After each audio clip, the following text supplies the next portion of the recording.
സ്വർലോകനാടന്റെ നിത്യനാടാം ലോകം എന്നു ഞാൻ കാണുമാ നിത്യത. ഹായൻ പ്രേമമേ ഹാമേ ലോകമേ, ഹായൻ പ്രേമമേ ഹാമേ ലോകമേ എന്നു ഞാൻ കാണുമാ നിത്യത, എന്നു ഞാൻ കാണുമാ നിത്യത. ദൈവനാമത്തിന് മഹത്വമുണ്ടാകട്ടെ.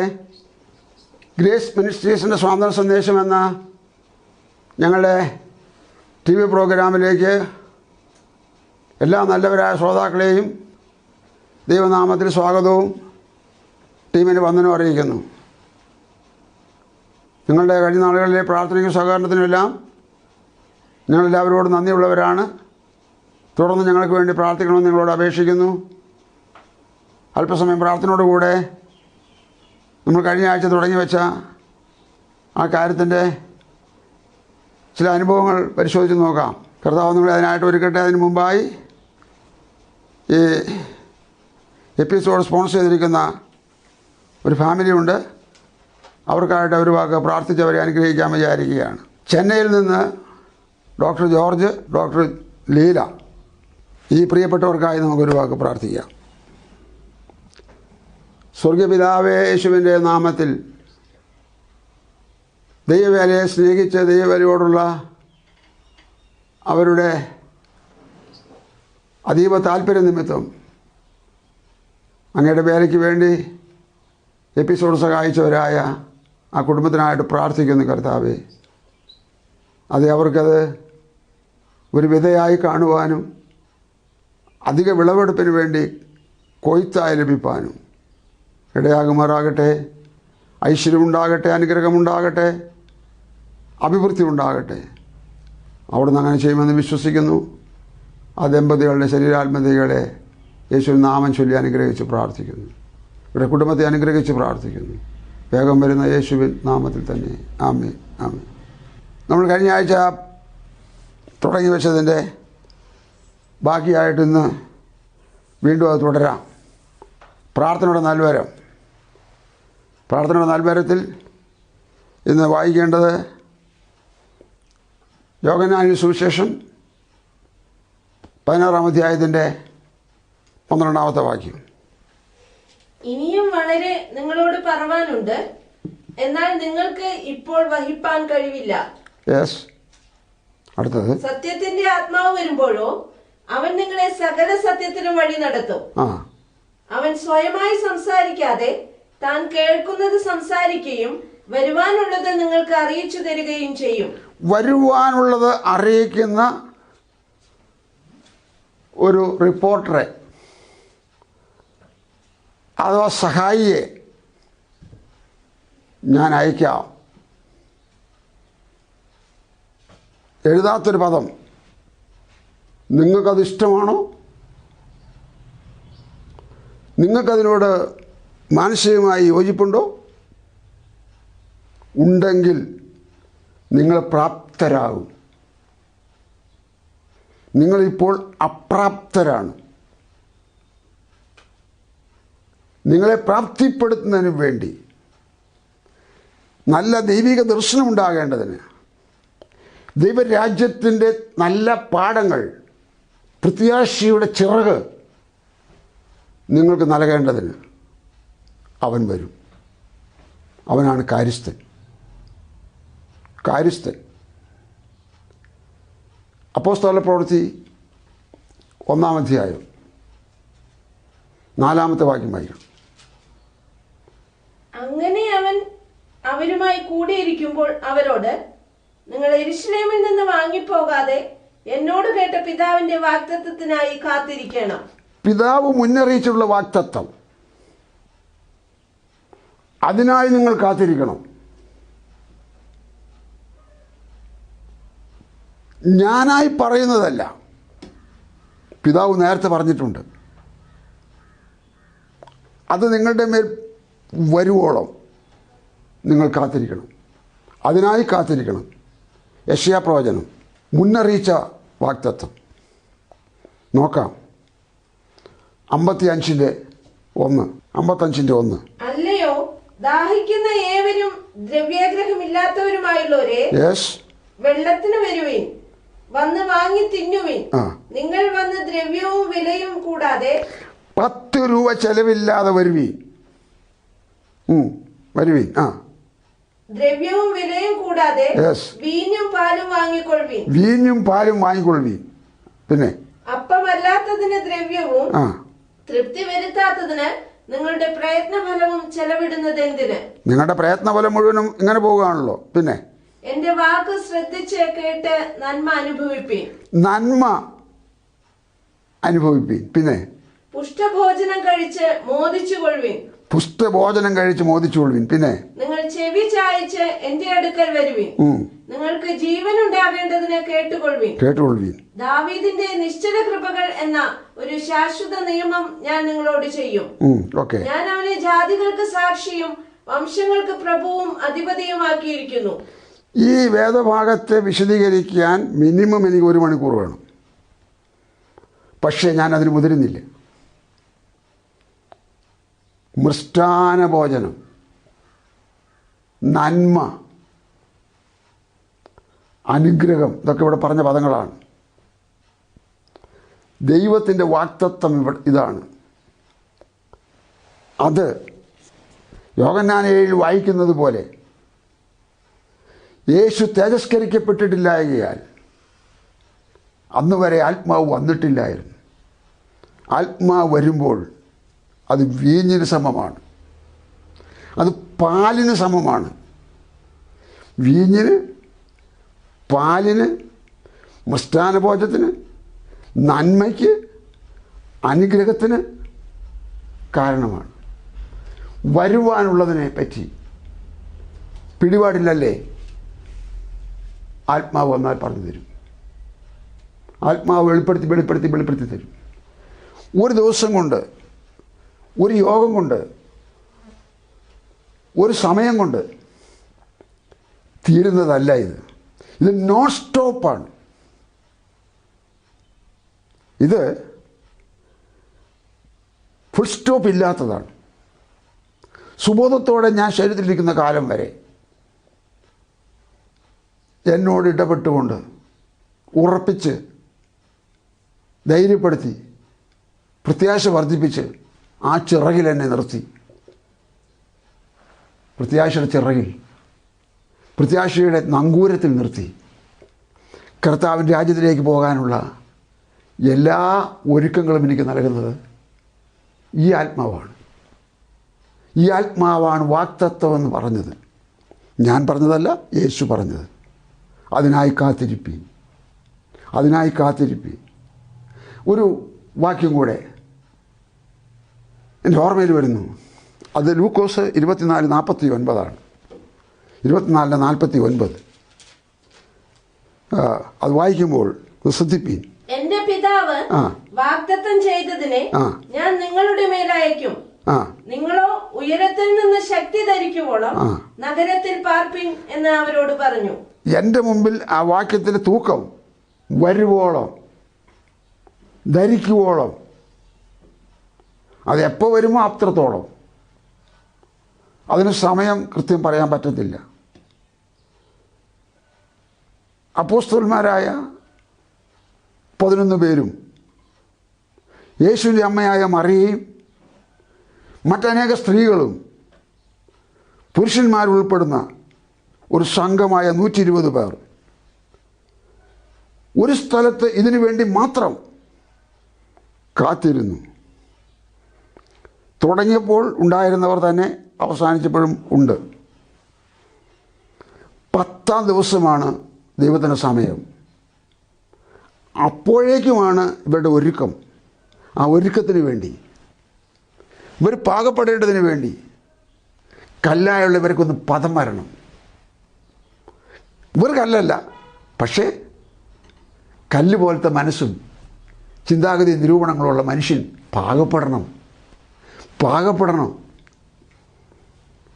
ഒരു ദേവദാസൻ ഒരിക്കൽ പ്രസംഗിച്ചപ്പോൾ പറഞ്ഞതുപോലെ പരിശുദ്ധാത്മാവിനെ പ്രാപിക്കാൻ വേണ്ടി വേട്ടപ്പട്ടിയെ പോലെ ഓടി നടക്കുന്നവരുണ്ട്.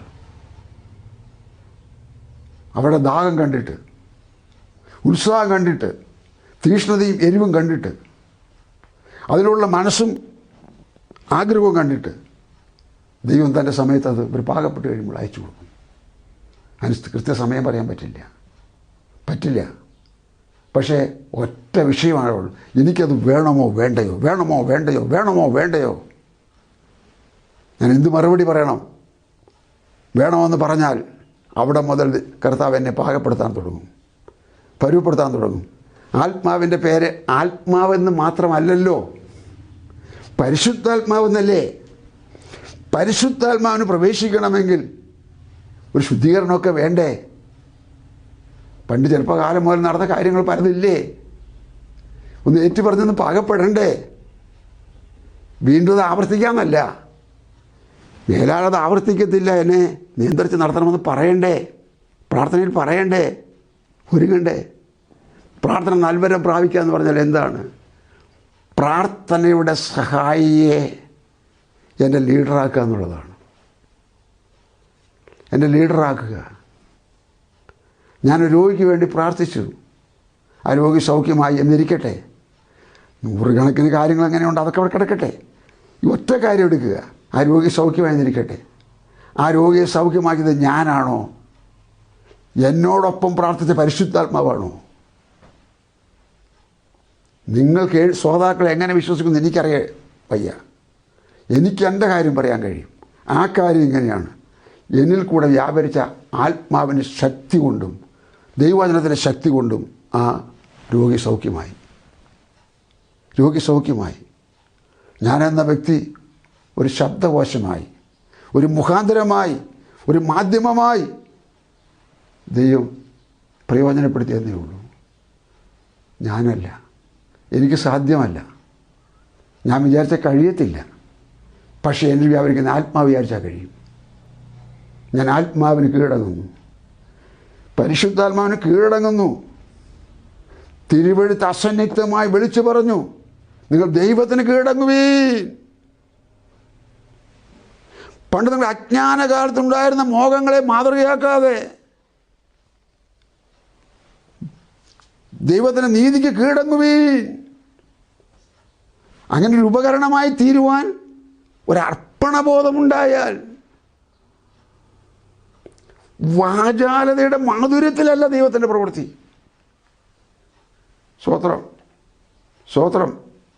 സ്വോത്രം. ആൾക്കരുത്തിൻ്റെ സൗന്ദര്യത്തിലല്ല, വിദ്യാഭ്യാസത്തിൻ്റെ ഉച്ചകോടി കൊണ്ടല്ല, സെമിനാരിൽ പഠിച്ച പരിചയത്തിൻ്റെ പേരിലുമല്ല. ഇതൊക്കെ നല്ലതാണ്. പക്ഷേ അതിലും നല്ലതാണ് പരിശുദ്ധാത്മാവിൻ്റെ നടപടി. അതാണ് പറഞ്ഞത് കർത്താവ്, വരുവാനുള്ളതിനെ അറിയണ്ടേ? അത് പരിശുദ്ധാത്മാവ് വന്നാൽ അറിയിച്ചു തരും. കണ്ണ് കണ്ടിട്ടില്ല, ചെവി കേട്ടിട്ടില്ല, ഒരു മനുഷ്യനെ ഹൃദയത്തിൽ തോന്നിയിട്ടില്ലെന്ന് കഴിഞ്ഞ ആഴ്ച കേട്ടില്ലേ? അടുത്ത വാക്ക് എന്താ? നമുക്കോ ദൈവം അത് വെളിപ്പെടുത്തിയിരിക്കുന്നു. എങ്ങനെ? തൻ്റെ ആത്മാവിനാൽ വെളിപ്പെടുത്തിയിരിക്കുന്നു. 1 കൊരിന്ത്യർ 2-ാം അധ്യായത്തിൻ്റെ 12-ാമത്തെ വാക്യം വായിക്കുമ്പോൾ ഒരു പ്രത്യേക പ്രയോഗം അവിടെയുണ്ട്. 1 കൊരിന്ത്യർ 2:12 വായിക്കുമ്പോൾ, നാമോ ലോകത്തിന്റെ ആത്മാവിനെയല്ല, ദൈവം നമുക്ക് നൽകിയത് അറിയുവാനായി ദൈവത്തിൽ നിന്നുള്ള ആത്മാവിനെ അത്രേ പ്രാപിച്ചത്. ദൈവം നൽകിയത് അറിയണം. ആർക്കറിയാം എന്താണെന്ന്, എങ്ങനെയാണെന്ന്? അറിയത്തില്ല. മനുഷ്യൻ്റെ പരിമിതിക്കകത്ത് മനുഷ്യൻ്റെ സർവജ്ഞാനം ഉപയോഗിച്ചാൽ അത് അറിയാൻ പറ്റത്തില്ലെന്ന് പറഞ്ഞ ദൈവമാണ്. പക്ഷേ അവനിൽ വ്യാപരിക്കാൻ വാക്തത്വത്തിൻ്റെ ആത്മാവിൻ്റെ നിറവുണ്ടെങ്കിൽ അത് ആത്മാവ് വെളിപ്പെടുത്തി കൊടുക്കും. വരുവാനുള്ളവൻ അറിയിച്ചു കൊടുക്കുമെന്നാണ് പറഞ്ഞത്. അറിയണ്ടേ? എന്തിന് ഈ പുസ്തകം കൊടുത്ത് നടക്കണം? എന്തിന് സുവിശേഷമായിട്ട് നടക്കണം? ഒരു വിധത്തിൽ പറഞ്ഞാൽ, ഒരു വഴിയാത്രക്കാരൻ വഴി നിന്ന് ക്ഷീണിച്ച് വെള്ളം കുടിക്കാൻ ദാഹിച്ചിട്ട് ആ പ്രദേശത്തെങ്ങും വീടുകളൊന്നും ഇല്ലാതെ വന്നപ്പോൾ, വെയിൽ ഉറച്ചപ്പോൾ, തണലില്ലാതിരിക്കുമ്പോൾ ഒരു കുറ്റിച്ചോട്ടിൽ അല്പം തണൽ കണ്ടപ്പോൾ നടന്ന് മടുത്ത മനുഷ്യൻ അവിടെ ഒന്ന് ഇളച്ച് ഇരുന്നു. ഇതിനു മുമ്പ് ഞാൻ പറഞ്ഞിട്ടുണ്ട് ഈ കാര്യം. അവിടെ ഇരുന്ന് ഇത്തിരി കഴിഞ്ഞപ്പോൾ ഇരുന്നയാളങ്ങ് മയങ്ങിപ്പോയി. ഒരാൾ നടന്നു വരുന്ന കാൽപ്പെരുമാറ്റം കേട്ടിട്ട് ഇദ്ദേഹം കണ്ണു തുറന്നു. വന്നയാൾ ചോദിച്ചു ഇരിക്കുന്നയാളോട്, നിങ്ങൾ എന്താണ് ഇവിടെ ഇങ്ങനെ ഇരിക്കുന്നത്? അദ്ദേഹം അറിയാൻ വേണ്ടി ചോദിച്ചു. ഇദ്ദേഹത്തിന് മനസ്സിലായപ്പോൾ അദ്ദേഹം പറഞ്ഞു, ഞാൻ ഇതിലൊന്ന് കുറച്ച് അങ്ങോട്ട് യാത്ര പോകണം, എനിക്ക് വഴി നടന്ന് മടുത്തപ്പോൾ ക്ഷീണിച്ചപ്പോൾ, വാഹനമില്ലാത്ത റോഡല്ലേ, വെള്ളം കിട്ടാത്ത ഇവിടെ എങ്ങും വീടില്ലല്ലോ, വെള്ളത്തിന് ദാഹിച്ചപ്പോൾ ഞാൻ ഇവിടെ ഇരുന്നതാണ്. ആ മനുഷ്യൻ അടുത്ത് വന്നിട്ട് ചോദിച്ചു, നിങ്ങൾ ഒരു മിനിറ്റ് എഴുന്നേൽക്കുമോ? ആ എഴുന്നേറ്റു. അദ്ദേഹം ചാരി ഇരുന്നത് വാട്ടർ പൈപ്പിൻ്റെ കുറ്റിയിലായിരുന്നു. അതിൻ്റെ ടാപ്പ് വന്നയാൾ തുറന്നു. ഇഷ്ടം പോലെ ശുദ്ധവെള്ളം, ആവശ്യം പോലെ കുടിച്ചിട്ട് യാത്ര ചെയ്തോളൂ. ഇരുന്ന മനുഷ്യൻ എവിടെ ഇരുന്നെന്ന് അറിയില്ല. ആ കുറ്റി വെള്ളം സപ്ലൈ ചെയ്യുന്ന വാട്ടർ പൈപ്പാണെന്ന് അറിയില്ല. ഇതുപോലെ ഞാനൊന്ന് പറയട്ടെ, ഈ പുസ്തകവേദി നടന്നിട്ട് ഇന്നും അഡ്രസ്സില്ലാത്തൊരു ജീവിതമാണെങ്കിൽ, തുമ്പില്ലാത്ത, ഒരു അച്ചടക്കമില്ലാത്ത, ഒരു മാതൃകയില്ലാത്ത, ഒരു ക്രമീകരണമില്ലാത്ത ഒരു ജീവിതമാണെങ്കിൽ എൻ്റെ പൊന്നെ അത് മതിയാക്ക്. പറഞ്ഞാൽ എന്താണെന്ന് മനസ്സിലായോ? ഇതിനകത്ത് അനുഗ്രഹമുണ്ട്, നന്മയുണ്ട്, ഐശ്വര്യമുണ്ട്. മൃഷ്ടാന ഭോജനം തരാമെന്നാണ് പറഞ്ഞ്.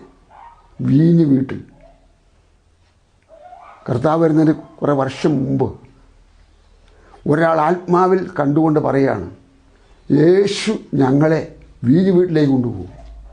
വീഞ്ഞ് വീട്, ഒരു വീഞ്ഞ് വീട്ടിലേക്ക് ആത്മാവിൻ്റെ ലഹരി, ആത്മാവിൻ്റെ രുചി, ആത്മാവിൻ്റെ രസം പകരുന്ന വീട്. ഓക്കെ, ഉത്തമഗീതം 2:4 വായിക്കുന്നത് ഇങ്ങനെയാണ്, ഞാൻ പറഞ്ഞല്ലോ. അത് വായിക്കുമ്പോൾ അവിടെ കാണുന്നത് ഇങ്ങനെയാണ്, അവൻ എന്നെ വീഞ്ഞ് വീട്ടിലേക്ക് കൊണ്ടുചെന്നു. വീഞ്ഞ് വീട്ടിലേക്ക്, സ്വത്രം. അവൻ എന്നെ വീഞ്ഞ് വീട്ടിലേക്ക് കൂട്ടിക്കൊണ്ടു ചെന്നു. എന്റെ മീതെ അവൻ പിടിച്ചിരുന്ന കൊടി സ്നേഹമായിരുന്നു. സ്നേഹത്തിന്റെ കൊടി പിടിച്ചുകൊണ്ട് എങ്ങോട്ട് കൊണ്ടുപോയി? 14 വാക്യം വായിച്ച്. പാറയുടെ പിളപ്പിലും കടുന്തൂക്കിന്റെ മറവിലും ഇരിക്കുന്ന എന്റെ പ്രാവേ, ഞാൻ നിന്റെ മുഖം ഒന്ന് കാണട്ടെ, നിന്റെ സ്വരം ഒന്ന് കേൾക്കട്ടെ. നിന്റെ സ്വരം ഇമ്പമുള്ളതും മുഖം സൗന്ദര്യമുള്ളതുമാകുന്നു. ഇനി 12 വാക്യം വായിച്ച്. പുഷ്പങ്ങൾ ഭൂമിയിൽ കാണായി വരുന്നു, വള്ളിത്തല മുറിക്കും കാലം വന്നിരിക്കുന്നു. അടുത്തതും കൂടെ. കുറുപ്രാവിന്റെ ശബ്ദവും നമ്മുടെ നാട്ടിൽ കേൾക്കുന്നു. മതി മതി മതി മതി. അവൻ എന്നെ വീഞ്ഞ് വീട്ടിലേക്ക് കൊണ്ടുചെന്നു. എൻ്റെ മീതെ തണലിന് കൊടി പിടിച്ചിരുന്നു. ആ കൊടിയുടെ പേരാണ് സ്നേഹത്തിൻ്റെ കൊടി. സ്നേഹത്തിൻ്റെ കൊടി പിടിച്ച് വീഞ്ഞ് വീട്ടിലേക്കെന്ന് പറയുന്നത് പരിശുദ്ധാത്മാവിൻ്റെ നിറവിൻ്റെ ജീവിതത്തിലേക്ക് ഒരു നിഴൽ പോലെ പ്രവചിച്ച് വച്ചിരിക്കുന്ന പ്രവചന വാക്കുകളാണ് ഇവിടെ വായിച്ചത്. നമുക്കതവിടെ വിടാം, ആ ഭാഗം വിടാം. പറഞ്ഞു വന്ന കാര്യം മനസ്സിലാകുന്നുണ്ടോ? എന്താണ് ഞാൻ പറഞ്ഞു വന്നത്? പ്രാർത്ഥിക്കുന്നതിന് സഹായി വേണം. അത് പരിശുദ്ധാത്മാവാണ്. അത് ആരുടെയും സ്വന്തമല്ല.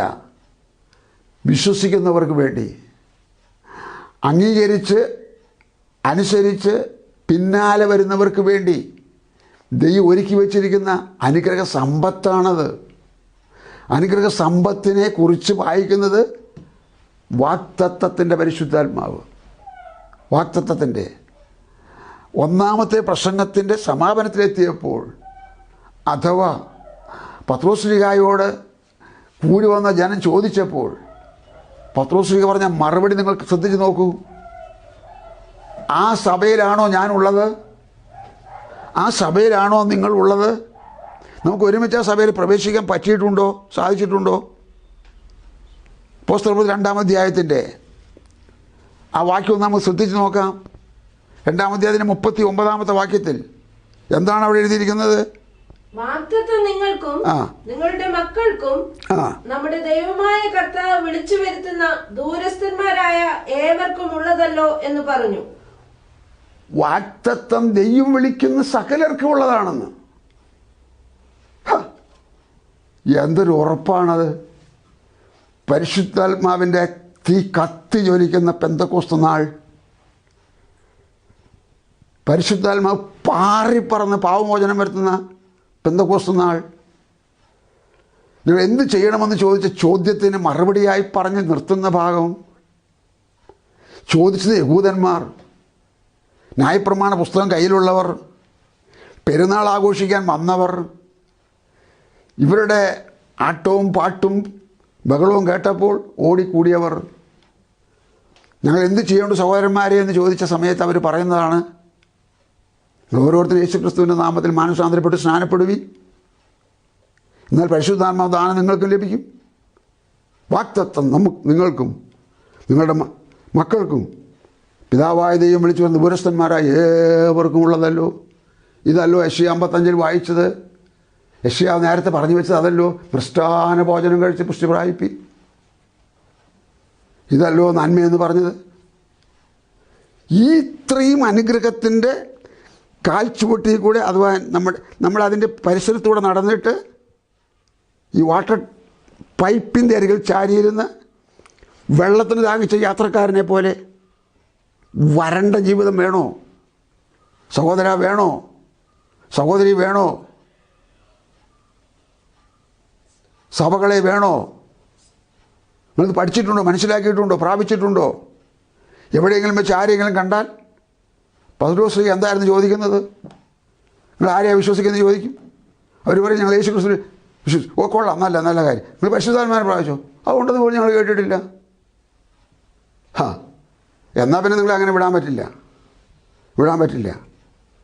ഇതിനൊക്കെ അടിസ്ഥാന തടസ്സമെന്ന് പറയാം. ഇത്രയും പറഞ്ഞാൽ മാത്രം പോരല്ലോ. ഇത്രയും പറഞ്ഞതെല്ലാം പോസിറ്റീവ് അല്ലേ? നെഗറ്റീവ് ഭാഗം ഒന്ന് നോക്കാം. ശേപ്രചനം 1-ാം അധ്യായത്തിലേക്ക് ഒന്ന് പോകാം. ശേപ്രചനം 1-ാം അധ്യായത്തിലേക്ക് പോകുമ്പോൾ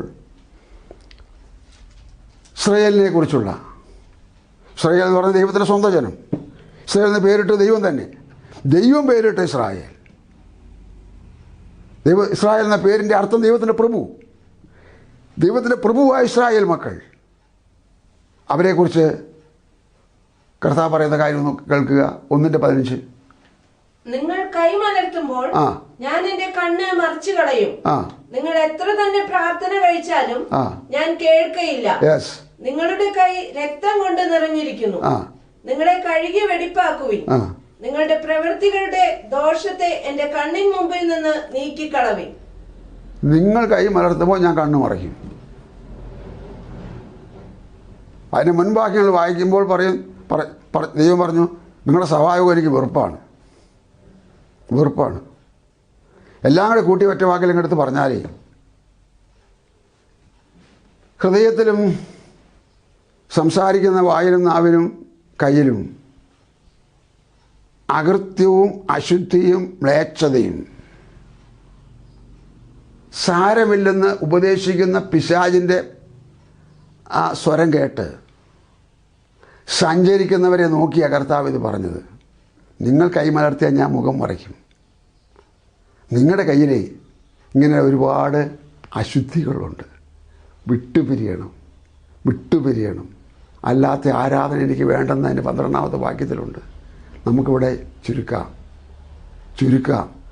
എന്താണ് തടസ്സം? ഒളിഞ്ഞിരിക്കുന്ന നിസ്സാരമെന്ന് കണ്ട് സാരമില്ലെന്ന് കണ്ട് നാം കൊണ്ടു നടക്കുന്ന അകൃത്യങ്ങൾ, അശുദ്ധി. യോഹന്നാൻ എഴുതിയ സുവിശേഷം 9-ാം അധ്യായം 31-ാമത്തെ വാക്യം വായിച്ച് നമുക്ക് പ്രാർത്ഥിക്കാം. യോഹന്നാൻ എഴുതിയ സുവിശേഷം 9-ാം അധ്യായം 31-ാമത്തെ വാക്യം. പാപികളുടെ പ്രാർത്ഥന ദൈവം കേൾക്കുന്നില്ല എന്നും ദൈവഭക്തനായിരുന്ന് അവന്റെ ഇഷ്ടം ചെയ്യുന്നവന്റെ പ്രാർത്ഥന കേൾക്കുന്നു എന്നും നാം അറിയുന്നു. കേൾക്കുന്നില്ല, കേൾക്കും. നോക്കണം, ഒരാളുടെ 2 മൊഴി കേൾക്കുന്നില്ല, കേൾക്കും. എങ്ങനെയാണ് ആ ഇദ്ദേഹം ഇത് അറിഞ്ഞത്? എനിക്കും അറിയത്തില്ല. ഇദ്ദേഹം അത് അറിഞ്ഞു. ഇദ്ദേഹം എന്ന് പറഞ്ഞാൽ പിറവിയിലെ കുരുടനായൊരു മനുഷ്യനായിരുന്നു. കുരുടനെ ഒരു ദിവസം യേശു കണ്ടുമുട്ടി. അവനോട് യേശു പറഞ്ഞത് അവൻ ചെയ്തു. അവൻ്റെ കണ്ണ് രണ്ടും തുറന്നു. തുറന്നു കഴിഞ്ഞപ്പോൾ ഇവന് കാര്യം പിടികിട്ടിയിട്ട് അവൻ്റെ ലീഡേഴ്സായ യഹൂദന്മാരോട് അവൻ പറയുകയാണ്, പള്ളിക്കാരായ ആൾക്കാരോട് പറയുകയാണ്, പാപികളുടെ പ്രാർത്ഥന ദൈവം കേൾക്കുന്നില്ല എന്ന് നാം അറിയുന്നു. ദൈവഭക്തനായിരുന്നു കൊണ്ട് ദൈവേഷ്ടം ചെയ്യുന്നവൻ്റെ പ്രാർത്ഥന ദൈവം കേൾക്കുന്നു എന്ന് നാം അറിയുന്നു. കേൾക്കുന്നില്ല, കേൾക്കും. ഒറ്റ വാചകത്തിൽ കുരുടന് കാര്യം പിടികിട്ടി. എങ്ങനെ? കണ്ണ് തുറന്നപ്പോൾ. നമുക്കിന്നും കാര്യം പിടികിട്ടിയിട്ടില്ലല്ലോ, കാര്യത്തിന് സാരാംശം മനസ്സിലായിട്ടില്ലല്ലോ. എത്ര കേട്ടു, എത്ര വായിച്ചു, എത്ര ഈസ്റ്റർ കൊണ്ടാടി, എത്ര കാലങ്ങളായി. നമുക്ക് കാര്യം പിടികിട്ടിട്ടില്ലല്ലോ. പ്രാർത്ഥന അങ്ങോട്ട് അല്ലാത്തതിൻ്റെ കാര്യം എന്നാണ്. അടുത്ത എപ്പിസോഡുകൂടെ നമ്മൾ ഈ ഭാഗം അവസാനിപ്പിക്കും. സ്തോത്രം. പ്രാർത്ഥന അത് ഒരു നൽവരം പ്രാപിക്കണം. പ്രാർത്ഥന ശരിയാകാൻ വേണ്ടി ദൈവം തന്ന നന്മയാണ്, അനുഗ്രഹമാണ്, വരമാണ് പരിശുദ്ധാത്മാവ്. പരിശുദ്ധാത്മാവിനെ കൂടാതെയുള്ള പ്രാർത്ഥന, ആ അമ്മച്ചി പറഞ്ഞതുപോലെ ഓടി വിട്ട് അപ്പുറം പോകില്ല എന്ന് എനിക്ക് തോന്നുന്നു. അമ്മച്ചി പറഞ്ഞ് ശരിയോ തെറ്റെന്തോ ആകട്ടെ, നമുക്ക് അവസാനിപ്പിക്കാം. പ്രാർത്ഥനയുടെ നൽവരം ആത്മാവിൻ്റെ പ്രാർത്ഥനയ്ക്കാണത്. ആത്മാവിൻ്റെ പ്രാർത്ഥനയ്ക്കായി ജാഗരിപ്പീൻ, ഉത്സാഹിപ്പീൻ, ഒരുങ്ങുവീൻ, ഉണരുവീൻ. നമുക്ക് പ്രാർത്ഥിക്കാം. ദൈവം നിങ്ങളെ അനുഗ്രഹിക്കട്ടെ. ആർക്കെന്ത് സംശയമുണ്ടോ എൻ്റെ സമയത്ത് തന്നെ വിളിപ്പി. Price the Lord. കാര്യം പറഞ്ഞ് മനസ്സിലാക്കി തരാം. ഇത് പ്രസംഗമല്ല, ഇത് ക്ലാസ്സല്ല, ഇത് പഠനമല്ല, അനുഭവത്തിൽ നിന്ന് അനുഭവം പങ്കുവയ്ക്കുകയാണ്. ദൈവവും നാമുമായിട്ടുള്ള ബന്ധത്തെ എങ്ങനെ സുനിശ്ചിതമാക്കാം. Price the Lord. സ്വർഗീയ പിതാവേ, യേശുവിൻ നാമത്തിൽ ഈ പകലിൽ ഈ സന്ദേശം കേട്ടവരായ പ്രിയപ്പെട്ടവർക്കായിട്ട് ദൈവത്തോട് പ്രാർത്ഥിക്കുന്നു. കർത്താവെ, അവരെ പ്രാർത്ഥിപ്പാൻ അനുഗ്രഹിക്കണമേ. പ്രാർത്ഥനയുടെ തടസ്സം അവർക്ക് വെളിപ്പെടുത്തണമേ, വ്യക്തികളായി വെളിപ്പെടുത്തണമേ. പാപവും അകൃത്യവും പ്രാർത്ഥന വിശുദ്ധനായ ദൈവത്തിൻ്റെ മുമ്പിലേക്ക് എത്താൻ കഴിയാതെ വണ്ണം അത് ഈ അന്തരീക്ഷത്തിൽ തന്നെ തടയപ്പെടുന്നെന്ന്, ബ്ലോക്കായി പോകുന്നെന്ന് അവരോട് കർത്താവ് ഓർമ്മപ്പെടുത്തി ആ വാക്കുകളെ, വചനങ്ങളെ, സത്യങ്ങളെ അവരുടെ ഉള്ളത്തിൽ പിന്നെയും നിലനിർത്തണമേ. ഒരുക്കപ്പെടുവാൻ കർത്താവിന് വേണ്ടി, കർത്താവിൻ്റെ രാജ്യത്തിന് വേണ്ടി, നേരായ വിശുദ്ധ ജീവിതത്തിന് വേണ്ടി അവരെ ദൈവം അനുഗ്രഹിക്കണമേ, പാകപ്പെടുത്തണമേ. എല്ലാ മഹത്വം അങ്ങേക്ക് നൽകുന്നു. പ്രാർത്ഥന കേട്ടതിനായി നന്ദി. വേഗം വരുന്ന വിശുദ്ധന്മാരെ ചേർക്കാൻ വീണ്ടും വരുന്ന യേശു ക്രിസ്തുവിൻ ധന്യമായ നാമത്തിൽ തന്നെ. ആമേൻ. Praise the Lord. God bless U.